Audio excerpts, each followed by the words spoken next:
नमस्कार मंडळी, मी आहे पायल आणि तुमचं स्वागत आहे माझं यूट्यूब चॅनलवरती। आज मी तुम्हाला एक मस्त गावाकडची पारंपरिक रेसिपी करून दाखवणार आहे। आजची रेसिपी शेवटपर्यंत नक्की बघा आणि अजून एक महत्त्वाचं की तुम्ही आतापर्यंत आपल्या चॅनलला सबस्क्राइब केलं नसेल तर सबस्क्राइब करून घ्या आणि व्हिडिओ आवडत असतील तर लाईक, कमेंट आणि शेअर करायला विसरू नका। तर चला मग आजच्या रेसिपीला सुरुवात करूया।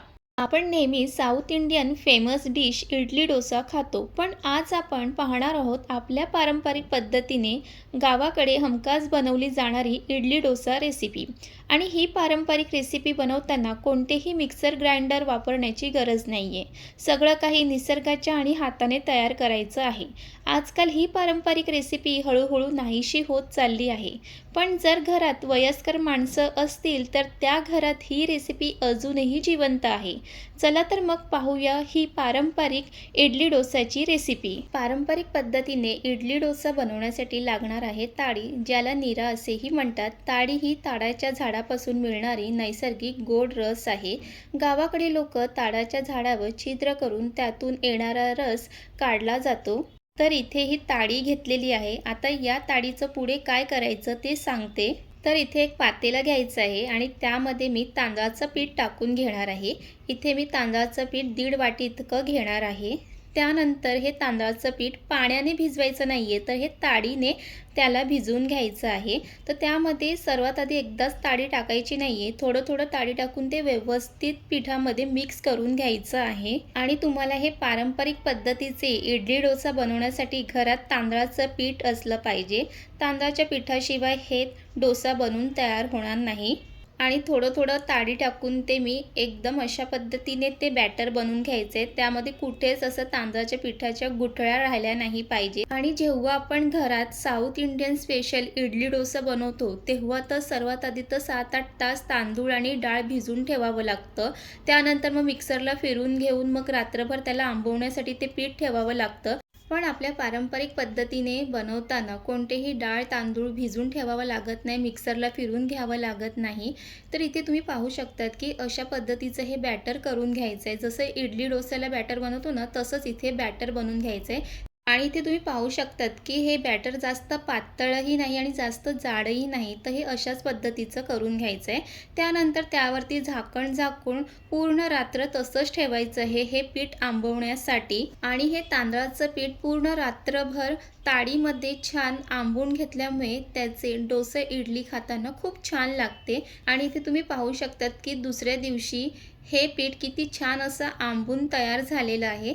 ते एकदा व्यवस्थित मिक्स करून घ्यायचं आहे।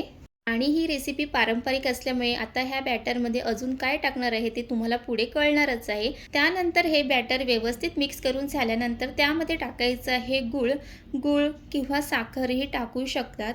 त्यानंतर त्यामध्ये जिरं टाकायचे। जिराची जास्त पावडर करायची नाही, तर अशा पद्धतीने ते खलबत्त्यामध्ये ठेचून घ्यायचं आहे। आणि त्यासोबतच त्यामध्ये टाकायचं हे वेलची पूड आणि जिरं टाकल्यामुळे हे पारंपरिक पद्धतीचे इडली डोसा खाताना खूप छान लागतो। आणि त्यानंतर त्यामध्ये टाकायची आहे हळद।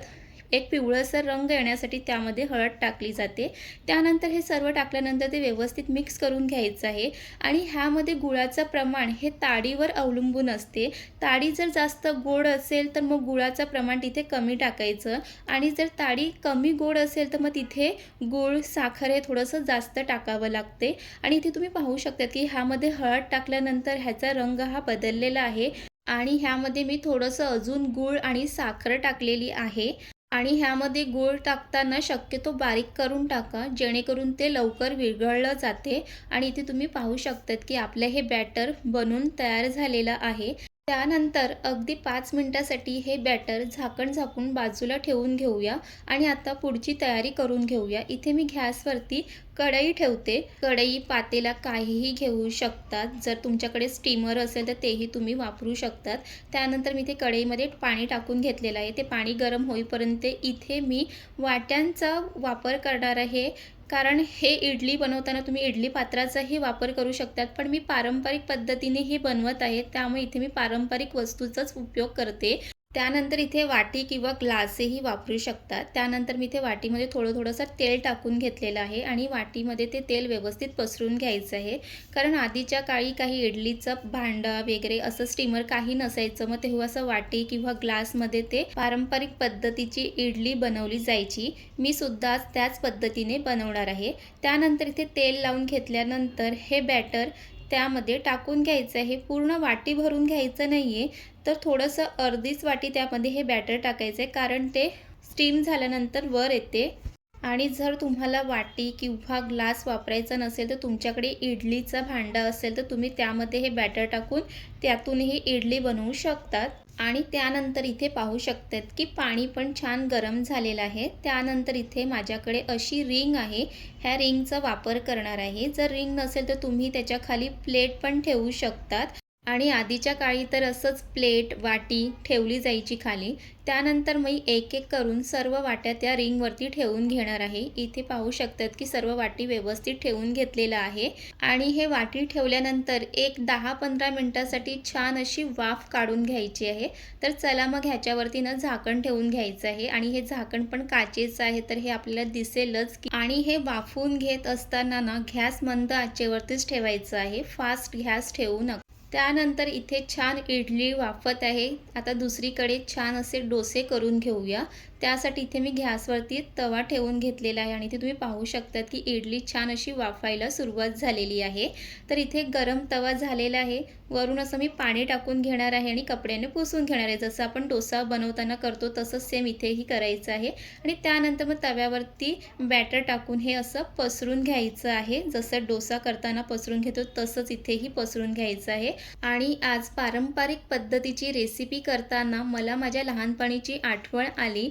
आणि लहानपणी तर घरामध्ये नेहमी पारंपरिक पद्धतीचे हे पदार्थ बनवले जायचे. तेव्हा तर मी फक्त बाजूला बसून खाण्याचं काम करायची. पण आज मी जेव्हा स्वतः हे पारंपरिक पदार्थ बनवत आहे तेव्हा माझ्या मनाला एक वेगळाच आनंद होत आहे. आणि त्यानंतर एका बाजूने 2 मिनिटं झाल्याने दुसऱ्या बाजूने हा डोसा पलटून घ्यायचा आहे आणि दुसऱ्या बाजूने पण छान असं कुरकुरीत करून घ्यायचा आहे. तर इथे एक डोसा हा बनून तयार झालेला आहे. किती छान असा हा रंग दिसतो आणि खायलाही तितकाच भारी लागतो. तर चला मग अजून एक तुम्हाला डोसा करून दाखवते. तर सेम तसंच तव्यावरती पाणी टाकून घ्यायचं आहे, कपड्याने पुसून घ्यायचं आहे आणि त्यानंतर मी इथे तव्यावरती बॅटर टाकून घ्यायचं आहे. पहिल्यापेक्षा हा थोडासा डोसा मी मोठा करणार आहे, ते तुम्ही पाहू शकतात.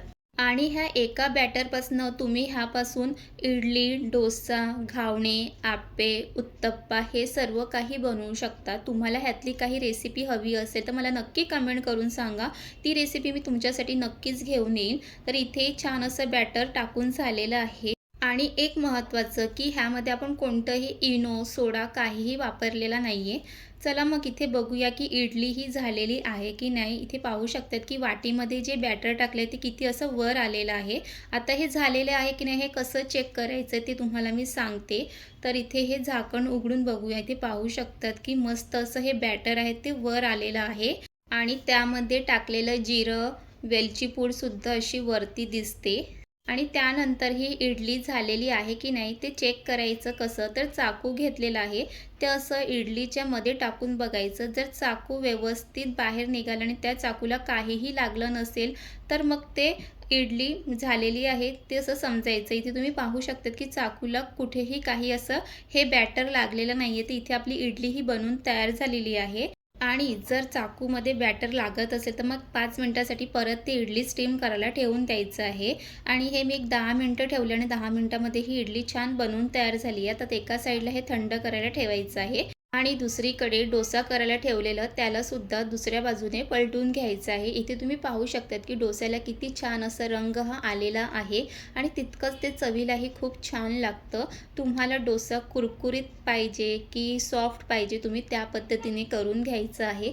तर इथे डोसाही झालेला आहे आणि इथे इडलीसुद्धा बनवून तयार झालेली आहे. तर चला इथे हा डोसा आता प्लेटमध्ये काढून घ्यायचं आहे.